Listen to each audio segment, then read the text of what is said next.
Rum, aku takut. Aku baru kali ini mendengar Rika mengatakan takut seperti itu. Biasanya dia wanita yang kuat dan pemberani. Berbeda seperti aku yang penakut dan lemah. Sama kak, aku juga takut. Hujannya serem banget dan petirnya kencang-kencang banget ya. Cahaya petir menyambar salah satu pohon di dekat tenda kami. Kami semua pun sangat syok dan mencoba tenang. Kami saling bertatapan seakan ada sesuatu yang akan terjadi. Kita membaca surat Yasin bersama yuk. Kak Andi mengajak kami untuk membaca surat Yasin. Dan aku pun segera membuka Al-Quran miniku yang selalu kubawa setiap kali mendaki. Bismillah. Kami pun mulai melantunkan surat Yasin bersama dan berharap hujan segera reda. Jam sudah menunjukkan pukul 8 malam. Perlahan hujan mulai reda dan tak terdengar lagi suara kilat. Alhamdulillah, Allah Subhanahu wa Ta'ala mengabulkan doa kami semua. Hatiku pun agak lega, walaupun tenda sudah banjir dipenuhi air hujan. Kami membersihkan air hujan dan membuangnya keluar tenda. Berharap kami bisa tidur walau hanya malam ini saja. Pos 4 benar-benar sunyi sekali, karena memang hanya kelompok kami saja yang ada di sini. Tenda kami dikelilingi pepohonan yang sangat rimbun sekali. Terkadang aku membayangkan ada binatang buas yang datang ke tenda. Betapa bahayanya kami. Aku memang mendengar suara-suara aneh. Entah itu suara binatang atau apa. Aku baru mendengar suara-suara itu di Gunung Lawu ini. Sedangkan di gunung-gunung lain, aku tak pernah mendengarnya. Hanya suara binatang yang sudah sering aku dengar. Aku mencoba untuk membuang jauh-jauh hayalan buruk itu. Tenda pun sudah agak kering dan kami memasang matras agar bisa tidur malam ini. Aku pun memakai sleeping bag dan 2 jaket karena udaranya dingin sekali menusuk ke seluruh badanku. Aku tidur di samping Rika, sedangkan teman-teman priaku tidur di luar tenda, terpisah dengan kami para wanita. Mereka sangat menjaga kami dengan hati-hati dan sangat menghargai kami. Mataku tetap saja tak bisa nyenyak. Hanya terpejam sebentar, lalu terbuka kembali. Aku melihat Rika sudah tertidur pulas. Mungkin dia sudah lelah sekali. Aku mencoba untuk mendengarkan tausiah di HP-ku agar hatiku lebih tenang. Aku juga sudah tak mendengar suara teman-teman pria di luar sana. Mungkin mereka sudah tertidur karena kelelahan. Aku melihat jam tangan sudah menunjukkan pukul 1 dini hari. Keadaan malam ini benar-benar sunyi sekali. Aku merasa hanya sendirian berada di tengah hutan rimba seperti ini. Dan jantungku tiba-tiba berdetak kencang karena seperti ada suara orang berjalan dari belakang tenda kami. Aku tak berani menengok ke belakang tenda. Aku langsung menutup wajahku dengan sleeping bag, berharap suara itu berhenti mendekatiku dan Rika. Aku ingin berlari keluar tenda menghampiri teman-teman priaku, tapi aku tak berani. Aku lebih memilih bersembunyi di balik sleeping bag. Mulutku tak henti-henti membaca ayat suci Al-Quran dan aku tak berani membuka mata sama sekali. Suara tausiah di handphoneku semakin aku kencangkan, berharap teman priaku di luar mendengarnya. Lalu selang beberapa menit, aku mendengar suara Kak Andi mengucapkan Assalamualaikum. Entah dia berbicara dengan siapa. Aku tak berani berdiri dan tak berani keluar dari sleeping bag. Lalu perlahan Kak Andi masuk ke dalam tenda untuk mengecek kondisiku dan Rika. Aku pura-pura tertidur di dalam sleeping bag. Kemudian Kak Andi kembali lagi keluar bersama teman-teman yang lain. Aku berharap malam ini segera berlalu dan segera sampai ke puncak Gunung Lawu. Aku baru kali ini merasakan ketakutan selama mengikuti pendakian. Gunung-gunung lain yang pernah aku daki tak pernah seperti ini. Hawanya biasa saja, berbeda dengan hawa Gunung Lawu. Alhamdulillah pagi telah tiba. Kami pun terbangun di waktu subuh dan segera melaksanakan sholat. Badanku masih terasa sangat pegal, tapi aku tetap semangat karena satu pos lagi sampai di titik lokasi. Kami akan mendirikan tenda lagi di pos 5 nanti dan akan menuju ke puncak Gunung Lawu. Pagi ini kami sarapan untuk menambah tenaga memulai pendakian ke pos 5. Jalanannya penuh dengan bebatuan yang licin karena semalaman hujan deras. Aku membawa tas carrier yang sedikit isinya, karena sebagian sudah dialihkan ke tas carrier Kak Andi. Aku berjalan bersampingan dengan Kak Andi, dan terkadang dia memegang tanganku dan membantuku agar tidak terjatuh. Banyak sekali tanjakan-tanjakan terjal yang sangat ekstrim. Kami membutuhkan waktu 2 jam lagi untuk sampai di perkemahan pos 5 dan melihat keindahan padang savana yang aku impikan selama ini. Pendakian di jalur pos 5 ini terbilang lancar, walau kadang kami agak terpleset karena kondisi tanah dan batu yang licin. Nafasku sudah tersendat-sendat menahan lelah. Akhirnya kami memutuskan untuk beristirahat sejenak di bawah pohon, hanya sekedar minum dan mencuci muka saja di sumber air. Aku mencuci muka agar lebih fresh lagi. Air di sini benar-benar sangat jernih dan segar sekali. Air yang turun langsung dari gunung yang memberikan sensasi luar biasa. Aku pun meminum air tersebut dan tubuhku kembali fresh lagi. Selang beberapa menit melepas lelah, kami pun melanjutkan perjalanan menuju pos 5 yang kurang lebih masih 1 jam lagi. Jam sudah menunjukkan pukul 14.00. Kami ingin mengejar sunset di padang savana karena pemandangannya yang indah dan terdapat hamparan lapangan yang luas sekali, menurut info yang kami peroleh dari tim pendaki lain. Alhamdulillah, jam 3 sore, kami pun tiba di pos 5. Hatiku rasanya senang sekali, sudah berada di pos 5, dan kami segera mendirikan tenda-tenda.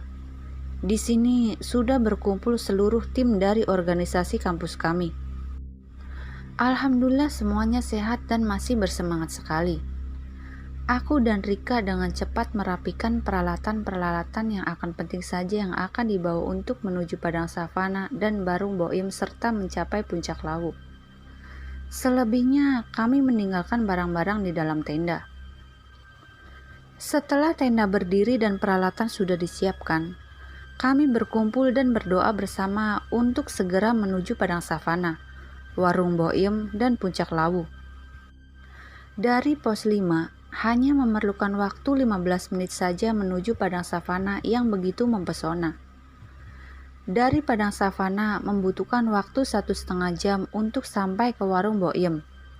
Dan dari Warung Boim masih memerlukan waktu sekitar 30 menit lagi untuk mencapai puncak Gunung Lawu.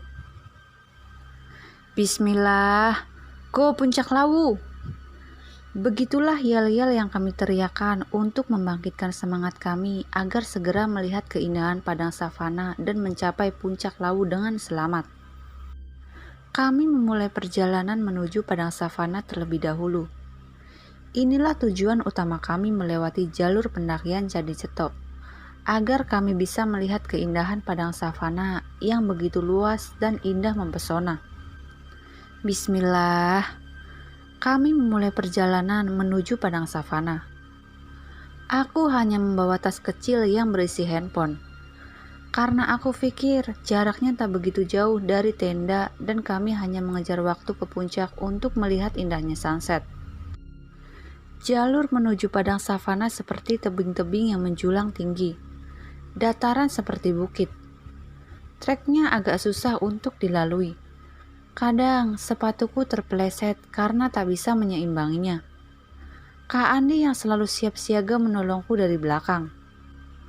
Pelan-pelan saja, Rum. Kamu hati-hati. Iya, Kak. Aku sudah tak sabaran ingin melihat padang savana yang indah sekali. Iya, bentar lagi sampai kok. Kami berjalan dengan sangat hati-hati.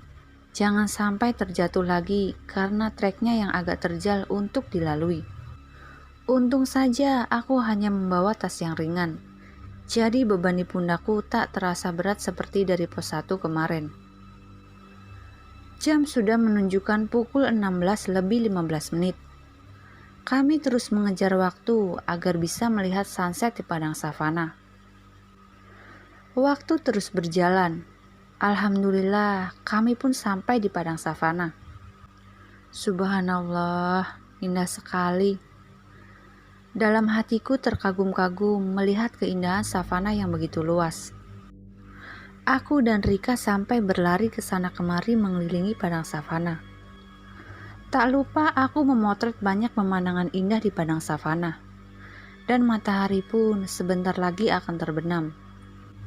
Aku tak akan melewatkan momen indah dan akan kuabadikan lewat video kameraku.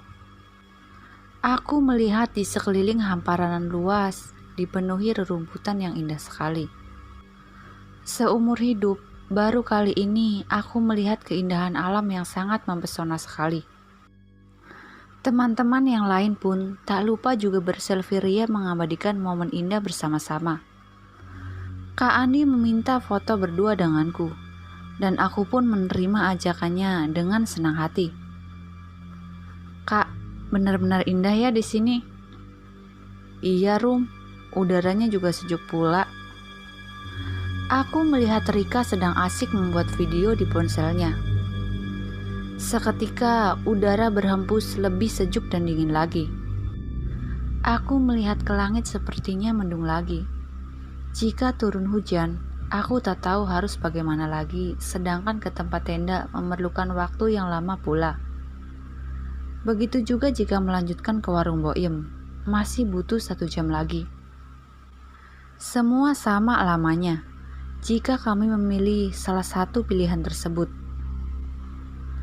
Teman-teman, cuaca kembali mendung lagi, kita harus bagaimana? Apa tetap lanjut ke warung Boim atau kembali ke tenda dahulu? Besok pagi baru kita mulai pendakian. Kak Andi memberikan pilihan agar kami segera bertindak sebelum hujan turun. Perjalanan ke warung Boim juga masih jauh ya? Tanya Rika. Sekitar 1 jam lagi, Kak. Apa kita kembali ke tenda lagi? Ajakku. Tapi nanggung kalau kita ke tenda lagi. Lebih baik pelan-pelan kita lanjut saja ke warung Boim, ucap Fajar. Ada 2 orang yang menyarankan agar tetap melanjutkan ke atas.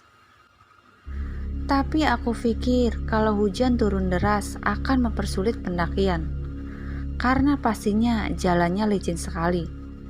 Belum lagi cuaca yang gelap menambah kesulitan untuk menanjak anak tangga tanah. Aku dan Rika pun bingung harus bagaimana. Rintik hujan perlahan turun dan membasahi hamparan luas ini. Kami segera memakai raincoat masing-masing. Jangan sampai baju kami basah, karena semua kami tinggal di tenda pos 5. Ya udah, kita pelan-pelan saja ya menuju warung Boim, bagaimana? Kak Andi mengisyaratkan kami agar melanjutkan pendakian ke atas dan mencapai warung tertinggi se-Indonesia. Aku dan Rika menyetujuinya, meski ada perasaan khawatir. Gerimis semakin deras saja. Kami saling berpegangan tangan karena trekking sudah mulai licin dan terjal sekali. Kak, sepertinya trek ini tak memungkinkan untuk dilanjutkan. Air hujannya aja semakin deras, Kak. Aku khawatir tidak ada tempat untuk berteduh di sini. Aku mencoba untuk berbicara pelan-pelan ke Kak Andi, dan semoga dia mengerti bahwa perasaanku sangat takut sekali. Aku takut hujan turun begitu derasnya seperti semalam. Tidak, Dek. Yuk pelan-pelan Kakak tuntun. Kamu jangan takut ya. Kak Andi sepertinya tahu perasaan takutku. Aku tak kuasa menahan rasa takut ini karena petir sudah mulai bersaut-sautan. Kami berjalan di padang savana yang begitu luasnya. Kami berjalan pelan-pelan dengan jantung yang mulai berdebar-debar. Terkadang cahaya petir menyambar dengan seramnya. Di sini pepohonannya tidak rimbun. Hanya rerumputan savana yang terlihat sepanjang hamparan luas. Langit pun sangat terlihat sekali, gelap dan tak bersahabat. Di tengah padang savana, aku sangat berat melangkahkan kakiku. Aku merasakan ada sesuatu yang berada di sampingku. Tapi aku enggan menoleh dan enggan memberitahu Kak Andi. Aku sekilas melihat ada sosok yang berwarna putih. Entah itu sosok apa. Gerimis semakin deras dan tubuhku semakin merinding. "Kak, aku takut, Kak." Aku memegang tangan Kak Andi dengan gemeteran. Teman-teman di depanku terus melangkahkan kaki pelan-pelan. Dan kondisi sangat sunyi sepi, hanya terdengar suara hujan dan geluduk saja. Hamparan yang sangat luas, hanya kami berlima yang berjalan di tengah-tengah padang savana seperti ini. Allahu Akbar, itu suara apa?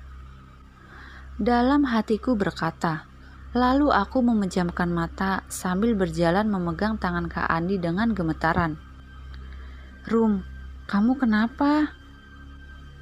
"Kak, aku ingin ke tenda saja ya, Kak. Aku balik saja ya. Aku tak bisa melanjutkan pendakian ini, Kak. Hatiku rasanya tak enak sekali." Aku meminta Kak Andi untuk kembali ke tenda saja, karena perasaanku semakin tak menentu. Bulu kuduku merinding hebat, dan aku mendengar ada suara tangisan wanita di sampingku. Tapi ketika aku menoleh, hanya sebuah pohon beringin besar saja yang terlihat.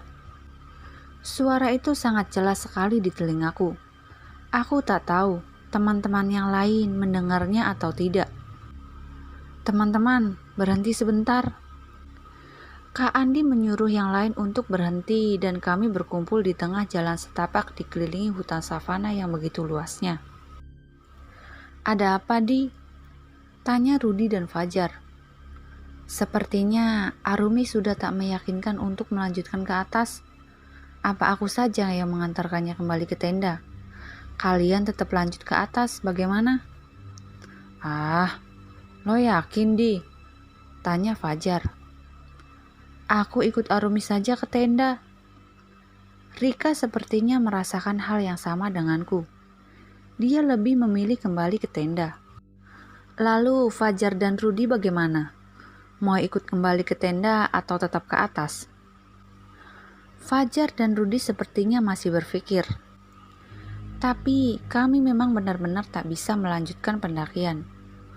Hujan turun deras sekali dan kabut sudah mulai turun dari atas gunung menghambat penglihatan kami.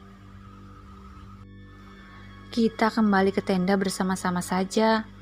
Masalah ke puncak bisa dilanjutkan besok jika cuaca sudah bersahabat," ucap Fajar.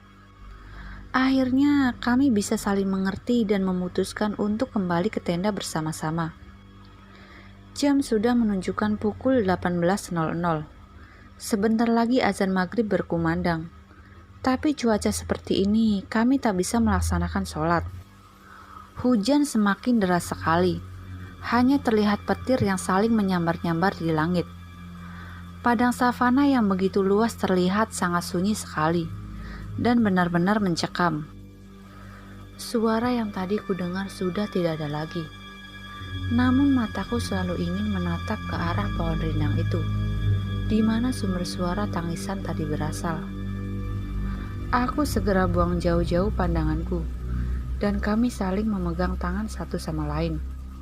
Kabut semakin malam semakin turun dan menghalangi penglihatan kami. Kami pun bingung, melanjutkan ke tenda atau berhenti sejenak menunggu situasi aman. "Kawan, kabut semakin gelap. Apa kita berteduh dulu di sini?" tanya Kak Andi. "Lanjut saja, Di. Bentar lagi sampai tenda kok. Paling 15 menitan lagi," ucap Fajar. "Iya, lanjut saja pelan-pelan," Rika membalas. Kami pun memutuskan untuk tetap melanjutkan perjalanan turun ke pos 5. Niat kami untuk sampai di warung Boim kami urungkan sejenak karena cuaca yang tiba-tiba tidak bersahabat. Tangan kami saling memegang erat dan jangan sampai ada satupun yang terpisah, karena penglihatan kami semua sudah sangat terbatas oleh lebatnya kabut yang turun. Kami berjalan langkah demi langkah melewati padang savana tersebut. Dengan langkah kaki yang berat dan diiringi oleh hujan yang deras, kami mencoba untuk tetap semangat menuju tenda kami di pos 5. Ketika petir berbunyi dengan sangat kencang, aku spontan menjerit dan memeluk Kak Andi. "Rum, jangan takut ya." Aku hanya menangis gemeteran. Tubuhku menggigil. Aku hanya bisa membaca ayat suci yang aku hafal agar dapat menenangkan pikiran burukku. Tak lama kemudian, aku mendengar ada suara langkah kaki yang besar terdengar dari arah belakang Rudi. Kebetulan Rudi berada paling belakang setelah Kak Andi. Aku mengira itu hanya suara gesekan pepohonan karena tertiup angin dan hujan deras. Namun suara langkah kaki dan raungan itu semakin terdengar jelas di telingaku. Aku kira hanya aku saja yang mendengarnya, tapi teman-teman semua mendengarnya juga. Aku takut itu binatang buas yang akan memangsa kami semua. "Kak, itu suara apa?" Aku lemas dan hanya bisa menangis memegang erat tangan Kak Andi. Namun Kak Andi hanya diam saja, dan tangannya sudah panas dingin gemetaran pula. Terdengar suara Rudi dari belakang seperti mempercepat langkah kakinya. Dia pun sepertinya ketakutan juga. Suara itu semakin terdengar jelas seperti suara harimau mengaum, tapi langkah kakinya seperti langkah kaki manusia. Hanya saja sangat kencang suaranya. Kami semua mempercepat langkah kaki. Jantungku berdetak sangat kencang. Aku tak kuasa menyembunyikan rasa takutku. "Rum, aku takut. Aku ingin sekali berlari kencang." Ucapan Rika membuatku semakin takut. Tubuhku lemas. Suara itu masih mengikuti setiap langkah kami berjalan. "Ya Allah, lindungi kami semua." Kak Andi yang biasanya berbicara, kali ini dia hanya diam saja dan tangannya memegang erat tanganku. Sepertinya semua teman-temanku merasakan hal yang sama. Aku lihat Fajar di posisi pertama semakin cepat melangkah, sampai kami lelah sekali mengikuti langkahnya. Kabut semakin turun dan menghalangi penglihatan kami. Langkah kami semakin tak berarah, mengikuti jalan setapak, dan aku mengikuti langkah Rika yang berada tepat di depanku. Tak lama kemudian, suara seperti binatang mengaum itu semakin mendekati kami. Sontak Rudi dan Kak Andi berlari kencang sekali, seakan sedang dikejar oleh sosok makhluk tak jelas wujudnya. Tanganku ditarik kencang oleh Kak Andi agar aku ikut berlari bersamanya. Namun, aku terjatuh dan tubuhku benar-benar lemas tak berdaya. Jantungku seakan sakit. Tanganku terlepas dari genggaman Kak Andi. Aku berteriak meminta tolong, tapi tak ada satupun teman-temanku yang mendengar suaraku, termasuk Kak Andi, teman terdekatku yang aku cintai. "Kak, tolong aku Kak, jangan tinggalin aku sendiri." Aku menangis sejadi-jadinya dan bertekuk lutut seakan tubuh ini sudah tak mampu berdiri. Seakan malaikat Israel sudah berada di depan mataku. Petir masih bersaut-sautan diiringi oleh derasnya hujan yang membasahi seluruh badanku. Aku tergeletak di hamparan luas padang savana. Tubuhku terbaring lemas. "Ya Rob, jika aku meninggal di sini, ampunilah dosa-dosaku yang sudah kuperbuat selama hidup di dunia ini. Aku pasrah akan takdirmu." Mataku sudah berkunang-kunang, dan aku sudah tak mampu lagi berdiri. Udara malam ini sangat menusuk seluruh tubuhku. Aku hanya sendiri di tengah padang savana yang begitu luas ini. Kemana teman-temanku? Mengapa mereka tidak peduli denganku? Mengapa mereka tidak mendengar sama sekali teriakanku? Lagi-lagi aku menangis histeris di tengah padang rumput yang luas dengan guyur hujan yang begitu deras. Beberapa menit aku tak sadarkan diri. Kepalaku seakan berat sekali dan mataku tak bisa dibuka. Tubuhku seakan tak bertulang. Bergerak pun aku tak mampu. Aku seperti tertidur pulas di tengah padang savana, dan aku sudah tak merasakan apa-apa lagi. Saat itu, aku berpikir bahwa aku sudah tiada. Jasadku masih terbaring di tanah dikelilingi rerumputan, dan rohku entah pergi kemana. Namun, ternyata itu semua hanya halusinasiku saja. Tiba-tiba aku terbangun dan merasakan kakiku sakit sekali. Aku terbangun di jam 1 dini hari, dengan mata yang masih sayup dan susah untuk dibuka. Perlahan aku mencoba mengingat kejadian yang sudah menimpaku. Ketika ingatanku sudah pulih dan aku mencoba menepuk pipiku, ternyata aku masih hidup, dan aku kaget luar biasa. Posisiku sudah tidak lagi di tengah padang savana itu. Seingatku, terakhir aku tertinggal oleh teman-teman di tengah-tengah savana. Tapi sekarang posisiku ada di pinggir tebing yang menjulang tinggi. Aku hanya bersandar di pohon, dan kakiku sudah menyentuh bibir tebing.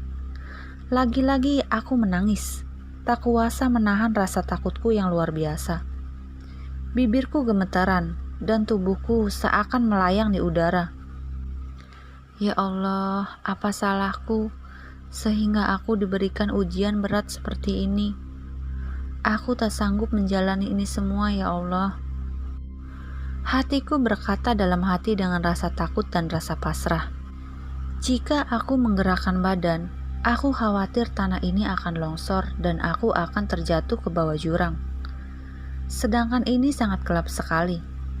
Mataku tak bisa melihat di sekelilingnya. Aku hanya bisa menatap ke depan hamparan luas penuh pepohonan yang sangat rimbun dan jurang yang menjulang sangat tinggi. Jantungku berdetak hebat, membayangkan jika aku terjatuh ke bawah jurang itu. Aku hanya mampu menutup mataku dan menekuk kakiku, bersimpuh lutut di hadapan Yang Maha Kuasa.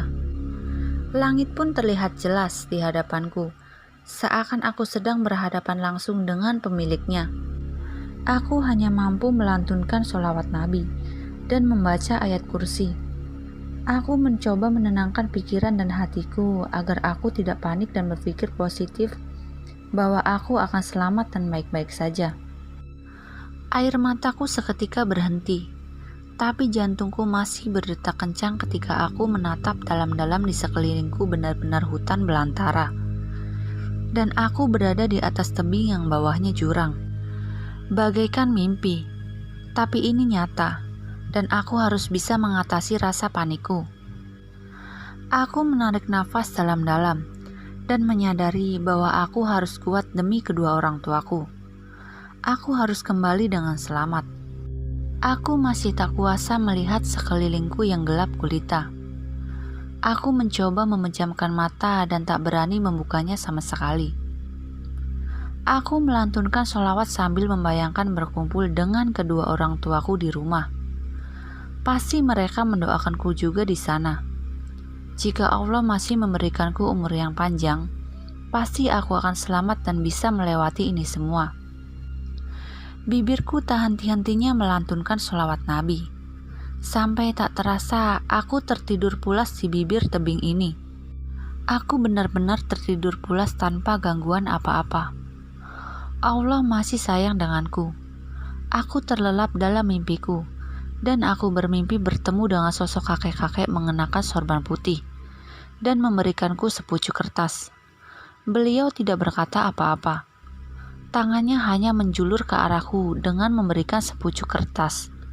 Dan aku baca, tulisan itu berisi kalimat-kalimat tasbih dengan tulisan Arab. Lalu kakek tersebut tiba-tiba hilang begitu saja tak tahu kemana. Aku membaca kalimat tasbih itu sebanyak 5 kali, dan tiba-tiba aku terbangun dalam tidurku. Aku melihat matahari bersinar sangat terang, dan ternyata sudah pagi. Posisiku masih sama berada di bibir tebing dan masih bersandar di sebuah pohon tepi tebing. Ya Allah, bagaimana aku bisa berdiri dan pergi dari tempat ini? Jika aku bergerak ke depan, aku takut tanah ini longsor dan aku terjatuh ke jurang. Aku mencoba untuk tenang dan tenang. Aku menarik nafas dalam-dalam. Jika aku panik, maka aku tak bisa berpikir panjang. Yang ada, aku hanya bisa menangis dan pasrah. Aku memang cewek yang penakut dan lemah. Kali ini, aku diuji dengan cobaan yang amat berat. Aku benar-benar sendiri di gunung ini. Tak ada seorang pun yang aku temui. Aku membaca kalimat tasbih yang semalam diberikan oleh seorang kakek di dalam mimpiku.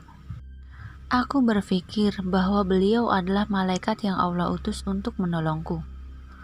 Walau sekarang kakek itu tak lagi hadir mendampingiku. Aku harus mampu berdiri sendiri. Aku harus bisa. Aku harus kuat. Aku memutar otak bagaimana aku bisa pergi dari tempat seram ini. Aku perlahan menggeser tubuhku ke arah samping dan memegang erat batang pepohonan. Bibir tebing ini ditumbuhi oleh beberapa pepohonan besar yang membuatku merasa berbesar hati untuk segera menyelamatkan diri dari tempat ini. Matahari semakin terik, dan bajuku yang basah karena kehujanan semalaman menjadi kering sendiri di badanku. Aku pelan-pelan mengangkat badanku dengan memegang erat batang pohon, agar kakiku tidak menginjak bibir tebing. Perlahan kakiku kuangkat dengan sangat hati-hati.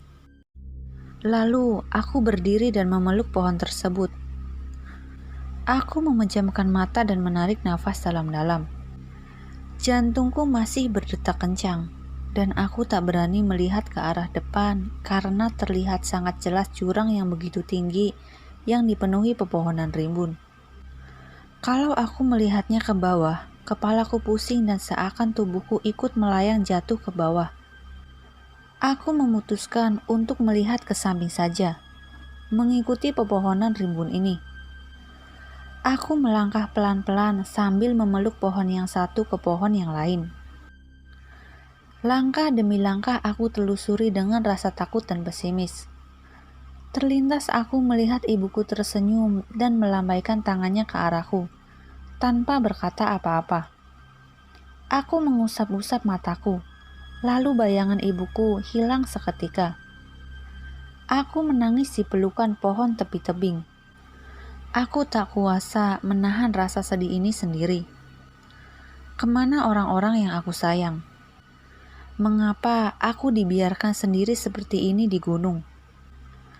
Apa aku akan menjadi tumbal makhluk-makhluk gunung lawu? Aku menangis terseduh-seduh, lalu seketika seperti ada yang menggerakkan hatiku. Aku berpikir jika aku terus-terusan lemah seperti ini, aku tidak akan bisa keluar dari gunung ini. Aku masih ingin hidup. Aku masih ingin berkumpul dengan orang-orang yang kusayangi. Aku melanjutkan usaha lagi dengan melangkah perlahan-lahan sambil memegang batang pohon. Lalu kulihat ada semak belukar yang landai ke bawah. Aku mencoba merangkak pelan-pelan, khawatir ada jurang yang tertutupi oleh rerumputan. Namun setelah kuamati, celah ini bukan jalan buntu, tetapi bisa diterobos ke arah bawah. Aku berusaha untuk turun dengan posisi duduk dan menelusuri jalan semak belukar itu. Sepertinya waktu sudah siang sekali. Perutku sudah keroncongan dan rasa hausku sudah melanda. Aku mencoba untuk menebang pepohonan. Untung saja aku membawa pisau kecil dan sebotol air minum. Aku mencoba makan daun-daunan yang bisa aku makan sesuai pengalaman yang sudah aku peroleh selama di organisasi pencinta alam ini. Di tasku sudah tak ada bekal makanan sama sekali. Hanya ada sebotol air minum, handphone, dan kamera saja. Perutku sudah tak keroncongan lagi. Aku pun melaksanakan sholat zuhur meski hanya mengira-ngira saja, karena jam tanganku hilang entah kemana. Aku melihat arah matahari itu berada. Aku bertayamum melaksanakan sholat zuhur dan asar. Ketika aku sholat, aku sekilas melihat ada seperti anak kecil yang sedang berlari ke bawah sana. Anak kecil itu 2 orang, dan tertawa-tawa seperti sedang bercanda. Aku ingin sekali menolehkan kepala, tapi aku sadar, aku sedang sholat dan harus khusyuk. Aku tak peduli ada penampakan-penampakan di Gunung Lawu ini. Aku mencoba untuk memejamkan mata sembari membaca bacaan-bacaan sholat dengan khusyuk. Alhamdulillah, sosok anak kecil itu hilang dan tak muncul lagi. Setelah sholat, aku mencari jalan lagi yang bisa dilalui. Semak belukar yang sulit untuk diterobos. Lagi-lagi, aku menemui jalan buntu yang terputus oleh jurang yang curam. Aku berbalik arah lagi. Rasanya tubuhku sudah mati rasa. Melawan rasa lelah ingin cepat bertemu dengan kawan-kawanku. Sontak aku terkaget ketika aku memutar arah jalan. Aku melihat dari kejauhan di seberang pepohonan rimbun, terlihat beberapa polisi hutan yang sedang berkeliling sambil membawa lampu senter dan mikrofon. Namun suaranya tak begitu jelas terdengar. Aku berteriak sambil melambai-lambaikan tangan. Namun tak seorang pun yang melihat keberadaanku. Aku berteriak dengan kencang lagi. Masih saja tak ada yang mendengar suaraku. Ya Allah, kenapa tak ada satupun yang mendengar suaraku?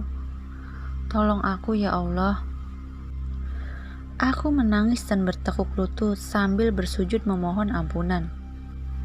Mungkin ada satu kesalahan yang sudah aku lakukan sehingga Allah balas seperti ini. Ampuni segala khilafku ya Allah. Berikan aku jalan keluar. Jika Engkau masih memberikanku kesempatan untuk hidup dan memperbaiki diri, maka berikanlah petunjuk-Mu dan mukjizat-Mu ya Allah. Tubuhku lemas dan kepalaku pun berat sekali. Aku memutuskan untuk mendirikan bivek di sini.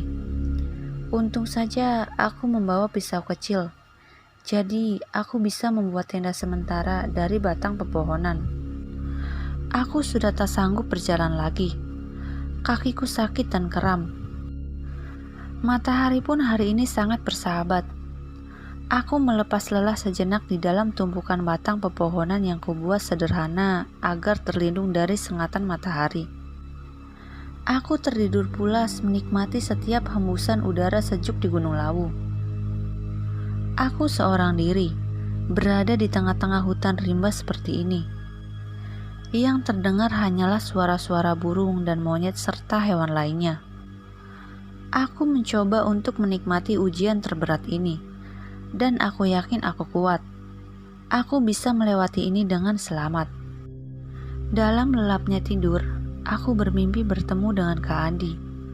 Tetapi wajah Kak Andi sangat murung entah mengapa. Dia menangis dan memelukku dengan sangat erat. Seketika aku terbangun dan merasakan kerinduan yang sangat mendalam. Aku mencoba memejamkan mata dan berkata dalam hati, "Aku baik-baik saja, Kak. Doakan aku agar bisa berkumpul denganmu lagi." Dalam lamunanku, tiba-tiba aku dikagetkan dengan suara seperti orang yang sedang ngobrol. Aku mencari suara itu, tapi tak ada orang di sini. Yang aku dengar mereka berkata seperti ini. Dia itu siapa? Dia itu pendaki yang tersesat. Suara itu benar-benar suara manusia yang sering aku temui. Tapi mataku melirik kanan kiri, depan belakang, memang tak ada orang satupun. Bulu kuduku kembali merinding. Aku sangat yakin itu suara manusia biasa yang terdengar sangat dekat denganku. Tapi lagi-lagi aku mencari sumber suara itu berasal, tak mendapatkan hasil. Yang ada, aku melihat hanya pepohonan yang tertiup angin saja. Aku baru kali ini sendirian di tengah gunung. Benar-benar sunyi tanpa ada kehidupan satu orang pun. Air mataku tak kuasa terbendung. Aku menangis sejadi-jadinya di dalam bivek sederhana yang aku rakit sendiri. Aku menundukkan kepala di atas lututku yang sedang bertekuk. Aku tak tahu harus mengadu dengan siapa lagi. Aku hanya meminta tolong dengan Sang Pencipta alam semesta ini. Hari semakin sore. Aku sudah seharian mencari pintu jalan keluar, tapi tak ketemu juga. Aku memutuskan untuk tidur di sini malam ini. Badanku sudah lemas tak bisa melanjutkan perjalanan lagi. Perutku sangat perih, tapi tak ada makanan yang dapat kumakan. Aku hanya bisa memakan daun-daunan saja. Sedangkan air aku peroleh dengan cara menggali tanah di hutan. Air keluar bersamaan bercampur dengan tanah. Tak masalah, aku meminum karena aku sudah sangat kehausan.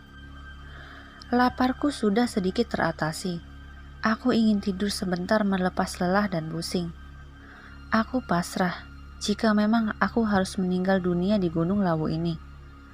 Aku ikhlas karena aku tak mampu menjalani ini semua sendiri sebatang kara. Mataku mulai terpejam, dan lagi-lagi aku bermimpi kakek itu hadir kembali dalam mimpiku. Kali ini ia tersenyum kepadaku dan memberikan satu buah plastik yang berisi makanan dan buah-buahan. Aku menerimanya karena perutku masih terasa lapar.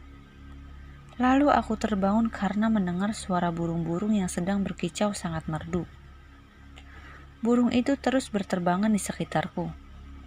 Aku pernah belajar survival di hutan, bahwa kedatangan burung itu pertanda baik.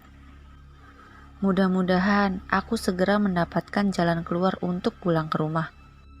Tiba-tiba dari kejauhan, aku melihat ada sebungkus plastik hitam yang berada tepat di depan pohon samping bifekku berada. Sepertinya plastik itu yang tadi ada di dalam mimpiku yang diberikan oleh kakek tersebut. Aku melihat kiri dan kanan, depan belakang, tapi tak kulihat kakek itu. Aku pelan-pelan mengambil plastik hitam itu, dan kubuka dengan hati yang berdebar-debar. Aku takut di dalamnya sesuatu yang menjijikan dan menakutkan. Aku meraba-raba plastik itu dan membukanya pelan-pelan. Bismillah, lindungi hamba ya Allah. Aku memohon perlindungan saat tanganku perlahan membuka plastik hitam ini. Sontak aku dikejutkan dengan isi di dalamnya. Benar saja, isinya sama persis dengan yang ada di dalam mimpiku barusan. Berarti kakek ini malaikat yang mengikuti gerak-gerikku selama tersesat di Gunung Lawu. Aku bersujud mengucapkan wujud terima kasihku kepada Allah karena telah mengirimkan malaikat untuk menolongku. Ya Allah, terima kasih Engkau telah mengirimkan malaikat untuk menjagaku.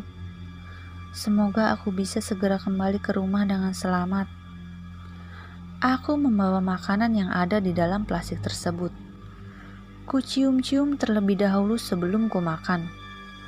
Harumnya masih sangat segar. Kondisi makanan masih baru sekali. Aku pun dengan lahap memakannya. Sudah lama sekali aku tak memakan ini, semenjak aku tersesat dan terpisah dari kawan-kawanku. Waktu semakin gelap. Mungkin sudah jam 7 malam, karena matahari sudah tak nampak lagi.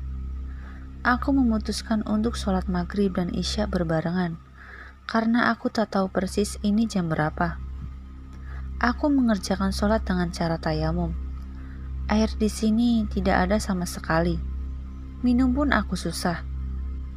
Aku bersyukur sekali, karena aku masih diberikan kesehatan sampai detik ini. Padahal aku sadar bahwa aku wanita yang lemah. Fisikku tak sekuat yang lain. Seketika aku merindukan teman-temanku. Mereka apa kabar ya? Apa mereka mencariku? Malam ini betul-betul sunyi sekali. Hanya terdengar kicauan burung dan hewan-hewan. Aku dikelilingi oleh pepohonan yang sangat rimbun tertiup angin sepoi-sepoi. Udara malam ini sangat dingin sekali. Aku masih mengenakan 2 jaketku dan merebahkan tubuhku di atas batang pohon. Aku membawa sleeping bag dan raincoat untuk cadangan. Alhamdulillah, saat ini peralatan tersebut sangatlah berguna. Aku memasukkan tubuhku di dalam sleeping bag warna hitam. Aku melantunkan ayat kursi dan surat-surat pendek agar hati dan pikiran ini bisa tenang. Walau nyatanya, ketakutan dalam hatiku semakin memuncak seiring bertambahnya jarum jam. Mataku masih saja tak bisa dipejamkan. Tubuhku bersembunyi di dalam sleeping bag. hanya mataku yang selalu melirik ke depan, kanan, dan kiri. Sontak aku dikejutkan dengan cahaya yang tiba-tiba bermunculan tak jauh dari hadapanku, sekitar 10 meter. Penglihatanku terbatas sekali, karena hutan ini benar-benar gelap gulita. Aku mengira itu polisi hutan yang sedang mencariku menggunakan lampu senter. Cahaya itu datang bergerombolan, banyak sekali. Hanya saja disertai dengan pakaian yang tak jelas kulihat. Dari kejauhan hanya berwarna hitam dan lampunya menyala di bagian kepala. Itu pasti polisi hutan yang sedang mencariku. Biasanya polisi hutan itu memang selalu menggunakan lampu senter di bagian kepalanya agar memudahkan pencarian korban pendakian yang hilang. Aku mencoba keluar dari sleeping bag dan pelan-pelan langkahku menuju ke sumber cahaya tersebut. Langkahku sangat pelan dan hati-hati, karena aku ingin kepastian bahwa itu benar-benar polisi hutan yang sedang melakukan pencarianku atau bukan. Aku mengintip dari sela-sela pohon semak belukar dengan mata yang terus menatap ke arah mereka.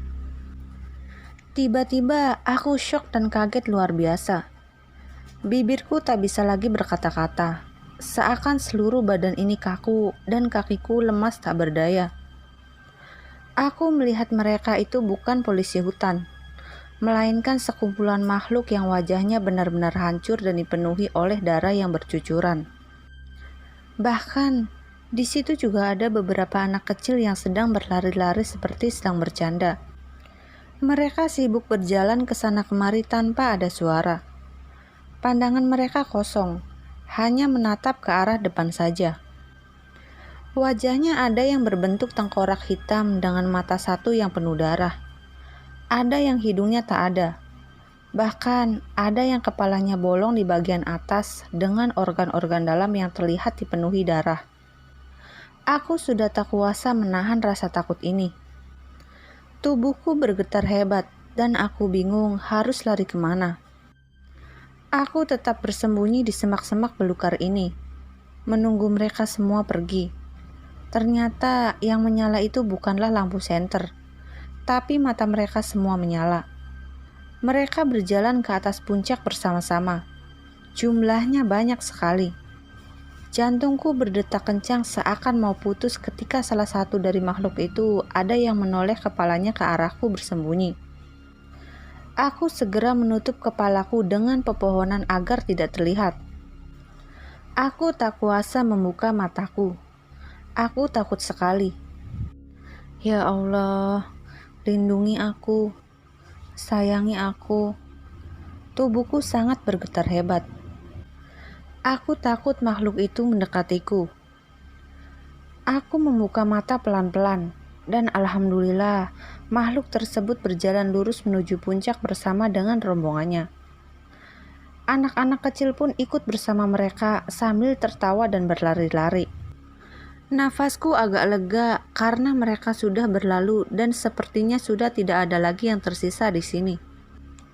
Aku memutuskan untuk kembali ke bivekku dan memutarkan badanku ke belakang untuk beristirahat sejenak. Tubuhku masih merinding hebat dan kakiku masih sangat lemas. Aku perlahan berjalan menuju bivekku dengan hati yang tak karuan. Seakan aku pasrah apapun yang akan menimpaku di Gunung Lawu. Aku berjalan sambil menundukkan kepala ke bawah. Aku tak sanggup melihat pepohonan yang gelap gulita mengelilingi. Aku hanya fokus berjalan ke arah depan menuju bivekku sejauh kurang lebih 10 meter.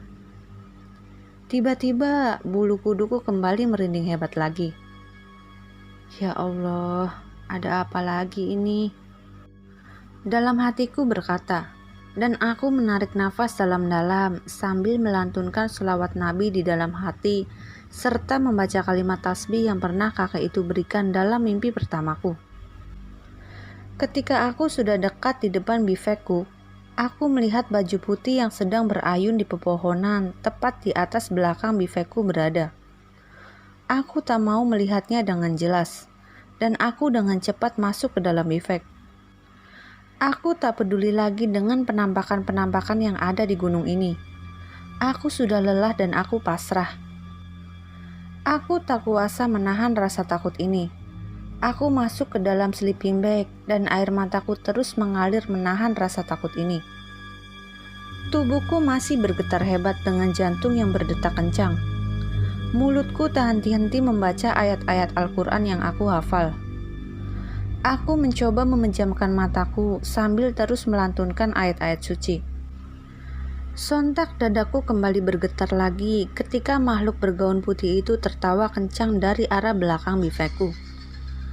Aku terus menangis dan menggigil sambil membaca ayat suci yang aku bisa. Suara itu khas sekali yang dimiliki oleh kuntilanak. Pasti sosok itu sedang berayun di bawah pohon yang rimbun besar itu tepat berada di belakangku. Aku terus memejamkan mata dan menutup seluruh tubuhku dengan sleeping bag. Lagi-lagi aku pasrah jika makhluk itu membunuhku di sini. Tubuhku menggigil luar biasa dan kepalaku berat sekali.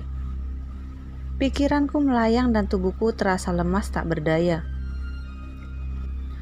Ya Allah, ampuni segala dosa-dosa yang telah kuperbuat dan cabutlah nyawaku dalam keadaan husnul khotimah. Aku menangis bersujud di hadapan Sang Maha Esa. Aku memohon ampun dan berpasrah diri jika memang usiaku cukup sampai di sini. Suara kuntilanak itu sepertinya sudah tak terdengar lagi. Tubuhku lemas dan kepalaku pusing. Aku memutuskan untuk tidur sejenak di bifek sederhanaku. Aku menutup telingaku rapat-rapat dengan headset yang berisi tausiah ayat-ayat suci Al-Quran sampai mataku terpejam di dalam sleeping bag. Aku tak peduli malam ini ada penampakan-penampakan yang lain. Yang aku pikirkan, besok aku harus bangkit, harus semangat lagi dan harus menemukan jalan keluar agar aku bisa kembali ke rumah. Walaupun harapannya sangat tipis, karena sudah sehari semalam aku belum juga menemukan titik terang. Malam berlalu, dan aku pun terlelap dalam tidurku. Tubuhku sangat lelah. Aku menikmati setiap hembusan udara yang menyentuh seluruh tubuhku dengan sangat sejuk. Saat ini aku merasakan bahwa Allah Subhanahu wa Ta'ala sangat dekat denganku, seakan ada di hadapanku. Aku merasakan kesendirian dan ketakutan yang luar biasa. Namun, aku sangat bersyukur karena sampai detik ini aku masih bisa bertahan hidup dan masih ada harapan untuk kembali ke rumah. Malam ini aku bisa tidur dengan nyenyak tanpa gangguan apapun. Mungkin karena aku sudah sangat kelelahan dan tidak peduli yang ada di sekelilingku lagi. Tak terasa suara burung-burung berkicau saling bersaut-sautan. Aku terbangun dalam tidur nyenyakku dengan headset yang masih menempel di telingaku. Ini adalah hari kedua aku tersesat di Gunung Lawu. Gunung yang dari dulu aku impi-impikan dan aku kagum-kagumi keindahannya. Namun sepertinya kebebasan menikmati keindahannya belum berpihak kepadaku. Karena sampai saat ini aku belum bisa menikmati keindahan Gunung Lawu dan masih saja belum bisa menemukan titik terang. Aku hanya seorang diri yang tersesat di Gunung Lawu ini. Bagaimana aku bisa menikmati pemandangan yang begitu indah di sini? Rasa takutku saja setiap hari semakin memuncak. Aku terbangun dalam tidurku, dan sepertinya sekarang sudah subuh. Aku pun melaksanakan sholat subuh dengan perkiraan saja, karena suara burung-burung sudah berkicau. Namun, aku melihat di sekelilingku masih gelap dan matahari belum sepenuhnya menampakkan diri. Namun udara masih dingin sekali. Setelah aku melaksanakan sholat subuh, aku berzikir dalam keadaan duduk sila dan mata terpejam. Aku berusaha fokus membaca zikir sampai matahari terbit, walau suara-suara binatang kadang membuatku takut. Aku takut dimangsa oleh binatang-binatang buas penghuni Gunung Lawu. Hati dan bibirku tak berhenti-hentinya melantunkan asma Allah. Aku memohon kepada Allah agar memberikan petunjuk untukku untuk bisa kembali ke rumah dengan selamat. Aku sangat merindukan kedua orang tuaku, teman-temanku, dan kampusku. Aku merindukan kehidupan normal seperti dulu lagi. Tak terasa, air mataku pun mengalir sambil melantunkan zikir. Aku tak kuasa merasakan sesak di dada. Mengapa nasibku seperti ini? Apa aku sudah melakukan kesalahan besar sehingga aku menerima ujian seberat ini? Jangankan di hutan sendirian, di kampus saja aku tak berani sendirian jika malam tiba. Tapi sekarang aku harus menghadapi ujian ini dengan hidup sebatang kara di tengah Gunung Lawu. Ketika aku meratapi kesedihan ini dan air mataku terus mengalir, aku sekilas melihat percikan cahaya yang turun dari atas sangat silau yang masuk ke dalam bayangan mataku yang masih terpejam.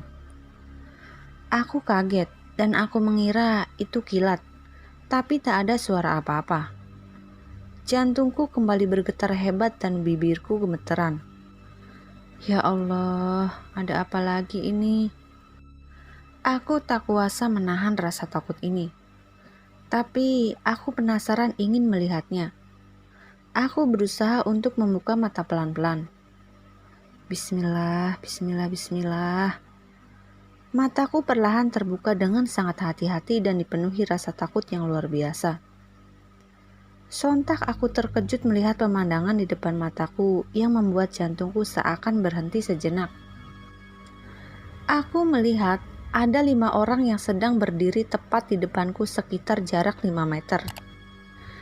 Mereka menghadap ke arah samping dengan wajah yang tak terlihat jelas karena kondisi di sini masih gelap sekali. Mereka mengenakan pakaian serba putih semua dan kepalanya seperti ada penutup putih pula. Mereka sosok laki-laki tanpa suara dan tanpa gerak-gerik. Hanya berdiri tegak memandang ke arah samping yang aku lihat di situ jurang dan pohon-pohon rimbun. Aku berpikir, mungkin mereka penduduk Gunung Lawu yang sedang melakukan sesuatu untuk meletakkan sesajen di gunung ini. Karena pakaian mereka seragam dan bahkan tinggi badannya pun hampir sama semua. Aku mencoba untuk memanggil mereka dari kejauhan dan berharap mereka mendengar serta dapat menolongku keluar dari Gunung Lawu ini. Pak, Pak, aku berteriak kencang tapi salah seorang di antaranya tak ada sama sekali yang mendengar suaraku. Menoleh pun tidak. Mereka hanya berdiri dengan tatapan kosong ke depan jurang. Berbicara pun tidak. Aku seketika diam dan memperhatikan mereka. Mungkin mereka sedang berdoa atau sedang membaca mantra-mantra dalam hati. Selang beberapa menit, mereka menghilang sekejap seperti kabut putih yang hilang dan terbang seperti kilat. Aku syok melihatnya. Apa mungkin mereka malaikat? Tapi untuk apa malaikat ke Gunung Lawu ini? Kali ini logikaku tidak sampai dan tidak jalan. Mungkin saja mereka yang bertugas menjaga kesucian dan kelestarian Gunung Lawu ini. Aku mencoba untuk berpikir positif dan tak mau memikirkan hal yang buruk-buruk saja, yang hanya menghantui perasaanku. Tak terasa matahari sudah mulai menampakkan dirinya dan menyinariku dengan hangatnya. Perasaanku pun senang sekali, karena aku bisa mencari jalan keluar lagi di hari kedua ini. Kali ini aku optimis harus semangat untuk berusaha mencari jalan agar bisa sampai ke kampung sekitar Lawu. Sebelum melakukan perjalanan, aku pun sarapan terlebih dahulu. Makanan yang diberikan kakek malaikat tersebut masih kusimpan di dalam tas ranselku sebagai cadangan makanan. Jika perutku sudah betul-betul lapar. Aku sarapan hanya dengan roti sebungkus. Aku mencari air di batang-batang pohon dengan memotong batang tersebut dengan pisau kecil yang selalu kubawa di dalam kantong celana. Setelah perutku kenyang, aku memulai perjalanan dengan bismillah dan dengan hati yang optimis. Semoga ikhtiarku membuahkan hasil yang maksimal. Semoga Allah Subhanahu wa Ta'ala memberikanku petunjuk jalan keluar. Bismillah. Hari keduaku tersesat, semoga aku bisa menemukan jalan. Amin. Dalam hatiku berkata dengan melangkahkan kedua kakiku meninggalkan bivek sementara yang aku dirikan dengan sederhana. Langkah demi langkah aku menelusuri jalan semak-semak belukar. Aku memilih ke arah matahari terbit dan lagi-lagi jalannya terputus oleh jurang. Akhirnya, aku memutar balik lagi dengan arah yang berlawanan dengan matahari terbit. Aku menelusuri terus jalanan ini. Turunan yang lumayan terjal yang membuat aku terjatuh dan terpeleset. Tidak sekali dua kali kakiku berdarah tersangkut batang pepohonan kering. Tapi aku tak mengeluh dan tak putus asa. Aku terus menebas semak-semak belukar dengan pisau kecilku yang sangat tajam dan bermanfaat. Seketika perjalanan kurang lebih 3 jam, aku berhenti karena aku melihat seperti ada pintu gerbang yang terbuat dari kayu yang cukup panjang. Aku mulai berbesar hati. Apa mungkin itu kampung warga sini? Aku pandangi gerbang pintu itu dengan serius. Dan aku baca tulisannya seperti bahasa Sanskerta yang tidak aku mengerti. Aku melihat lagi di depan gerbang tersebut ada 2 orang wanita yang pakai baju kebaya dan rok kain sampai sebetis serta rambutnya dikonde. Aku yakin ini sebuah desa perkampungan di sekitar Gunung Lawu. Berarti aku sudah sampai di bawah di rumah-rumah warga. Aku bahagia sekali. Akhirnya aku sampai juga di perkampungan dan pasti aku akan segera kembali ke rumah, bertemu dengan keluargaku dan sahabat-sahabatku. Aku berlari ke arah sana dan mendekati kedua perempuan tersebut yang sedang membawa bakul yang berisi sayuran. Aku dengan semangatnya berlari menghampiri 2 wanita separuh baya tersebut. "Bu, permisi Bu." 2 wanita itu tersenyum kepadaku. "Bu, apa gerbang ini sudah masuk ke perkampungan warga?" 2 wanita itu tersenyum manis dan menganggukkan kepala sambil jarinya menunjuk ke arah pintu gerbang tersebut. Aku pun tak berpikir panjang lebar karena aku sudah senang sekali. Akhirnya sampai juga di perkampungan dan bertemu dengan warga. Aku menganggap kedua wanita tersebut memberitahuku bahwa benar di situ adalah gerbang pintu masuk desa warga kampung Gunung Lawu. "Terima kasih ya Bu." Aku mengucapkan terima kasih, tapi mereka hanya tersenyum saja tanpa membalas dengan kata-kata. Aku pun dengan langkah semangatnya memasuki pintu gerbang tersebut.